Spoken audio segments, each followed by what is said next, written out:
Қазақстанға ең керегі мұнай деп ойлайды, осы біздің экономикамызды көтеретін.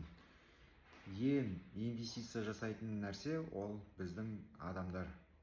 Мұнаймен салыстырса, мұнайды өндіресіздер ғой.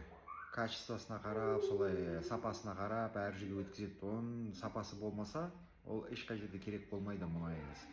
Сол үшін де мінекей біздің адамымызды осы Қазақстан тұрғындарына сапалы білім беру керек. Сапалы білім болса, біздің экономикамызда өседі, Қазақстанымыз дамиды, өзімізді мировой арена дейді ғой, өзімізді көрсету білеміз.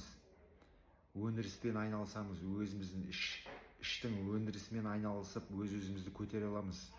Білімнің ғана арқасында, әр нәрсеге еріп емес. Сол үшін де бізге білім керек. Бірінші, ол білім. Ол ең мынау долгосрочный дейді ғой, қазақша қалай түседі, долгосрочный инвестиция дейді.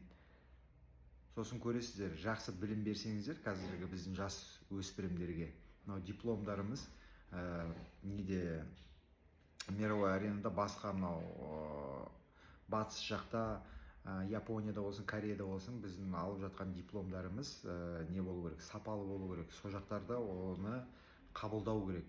Сол кезде ғана біздің жастарымызда, бәрімізде Қазақстанымыз дамиды. Балаларымызға жақсы сапалы білім берейік, ғылыми білім берейік. Ғылыммен ғана біз алдыға шығамыз.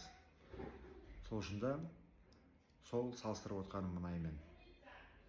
Өндіріске байланысты бәрі. Өзіміздің балаларымызға қалай өндіреміз, қалай білім береміз, солай біз дамимыз.